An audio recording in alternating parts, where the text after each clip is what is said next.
Donald Trump यांनी tariff जाहीर केल्यानंतर शेअर बाजार कोसळले तेव्हा सोन्याच्या किमतीही काहीशा खाली आल्या। त्यानंतर काही बातम्या आल्या की सोन्याचे भाव आता कोसळणार आणि काही ठिकाणी लोकांनी घाबरून सोने विकले। सोन्याच्या किमती अशा खरंच कोसळण्याची शक्यता आहे का? सोन्याच्या दरातले ट्रेंड्स काय सांगतात? शेअर मार्केट अस्थिर असली की सोन्याचे दर नेहमी वाढतात। मग त्या दिवशी सोन्यात घसरण का झाली?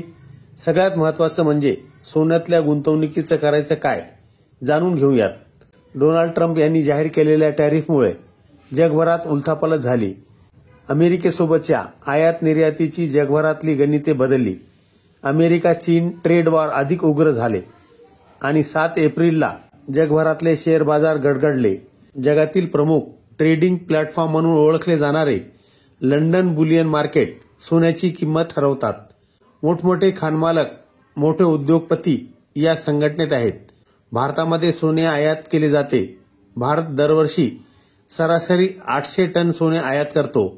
त्यामुळे भारतातली किंमत ठरताना आयातीसाठी लागणारे पैसे शिवाय या आयातीवर लागणारे कर असे मिळून सोन्याची किंमत ठरते।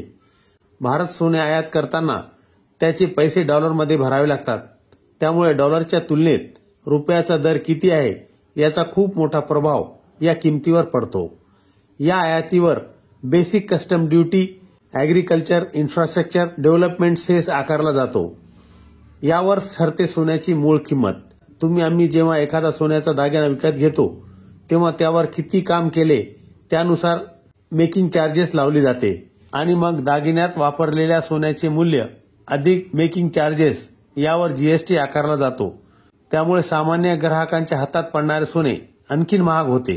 गेल्या काही महिन्यात सोने आणि चांदीच्या दरांनी लोकांची डोकेदुखी वाढवली आहे। सोन्याच्या दरामध्ये तेजी मंदीबाबत अनेक तज्ज्ञांचे स्वतःचे मत आहे। या दरम्यान एका तज्ज्ञाने सांगितले की विक्रमी उच्चांकावर पोहोचल्यानंतर सोन्याच्या किमतीत गुंतवणूकदारांनी येत्या काही महिन्यात लक्षणीय घसरणीसाठी तयार राहावे। गेल्या 40 वर्षात सोने आणि चांदीने इतकी चांगली कामगिरी केली आहे आणि त्यानंतर आता नफा बुकिंग होताना दिसू शकतो। गेल्या काही महिन्यापासून सोने आणि चांदीच्या किमतीमध्ये झपाट्याने वाढ होत असून दोन्ही मौल्यवान धातूंच्या किमती नवीन विक्रमी उच्चांकावर उसळी घेत आहेत। सोने आणि चांदीच्या किमतीमध्ये वाढ सुरूच राहण्याची शक्यता अनेक ब्रोकरेज आणि तज्ज्ञांचा अंदाज असताना ग्राहकांना काहीसा दिलासा मिळेल असा अहवाल समोर आला आहे। सोने चांदीच्या किमतीत मोठी वाढ झाली आहे, पण आता बाजारात एक नवीन भीती निर्माण झाली आहे। गुंतवणूकदार अजूनही सोने आणि चांदीच्या दरवाढीवर विश्वास ठेवत असताना वेल्थ व्यवस्थापन फर्मचे सहसंस्थापक आणि मुख्य जागतिक रणनीतिकार अमित गोयल यांनी एक मोठा इशारा जारी केला आहे। गोयल यांनी मौल्यवान धातूमध्ये अलीकडच्या काळात झालेली तेजी एक बुडबुडा दर्शवते आणि गुंतवणूकदारांनी येत्या काही महिन्यात लक्षणीय घसरणीसाठी तयार राहावे असा इशारा दिला आहे।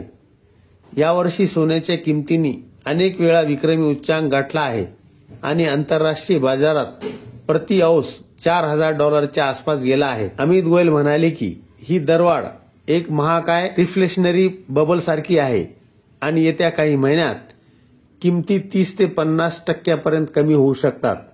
गोयल म्हणतात की गुंतवणूकदारांनी आता सावधगिरी बाळगावी कारण ही वाढ अंतिम टप्प्यात आहे। त्यांनी पुढे असे म्हटले आहे की गेल्या 40 वर्षात फक्त 2च वेळा असे घडले आहे जेव्हा सोने आणि चांदीने इतकी चांगली कामगिरी केली आणि डॉलर निर्देशांक कमकुवत राहिला।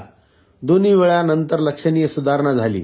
गोयल यांनी सांगितल्याप्रमाणे सोन्याचा दर 30 ते 35% घसरला तर या कमोडिटी स्ट्रॅटेजीनुसार सोन्याची झळाळी कमी होईल आणि $2600 ते $2700 म्हणजेच $80,000 ते $84,000 प्रति 10 ग्रामपर्यंतचे सोन्याचे भाव घसरू शकतात। अशा प्रकारे या पातळीवरून सोने पुन्हा एका जगातील सर्वोत्तम गुंतवणूक ठरले असे त्यांचे मत आहे। गोयल म्हणतात की पुढील 2-3 वर्षात अमेरिकेच्या नेतृत्वाखालील जागतिक मंदी येण्याची शक्यता आहे। त्यामुळे चांदीची फोटोव्होल्टेइक, सेमीकंडक्टर आणि इलेक्ट्रिक वाहने यांची औद्योगिक मागणी कमी होऊ शकते। म्हणजेच गेल्या दशकात पहिल्यांदाच चांदीचा वापर कमी होण्याची अपेक्षा आहे। कोणत्याही वस्तूची किंमत मागणी व पुरवठा या अर्थशास्त्रीय नियमानुसार ठरते. मागणी वाढल्यास किंमत वधारते व मागणी घटल्यास किंमत आपोआप घसरते. हाच नियम सोने चांदीसाठीही लागू होतो. जेव्हा जेव्हा जागतिक शेअर बाजारात स्थिती अनिश्चित व प्रतिकूल स्वरूपाची असते तेव्हा परकीय गुंतवणूकदार शेअर बाजारातील गुंतवणूक काढून घेतात व त्याचा पर्यायी मार्ग शोधतात. त्यापैकी एक पर्यायी पारंपरिक व अधिक सुरक्षित मार्ग म्हणजे सोने चांदीची खरेदी किंवा त्यामधील गुंतवणूक हा आहे. यामुळे सोन्याची मागणी वाढते, म्हणजे त्याचे उत्पादन, त्यावरील प्रक्रिया खर्च, आयात निर्यात खर्च व इतर तत्सम शुल्क यामुळे सोन्याला झळाळी मिळते.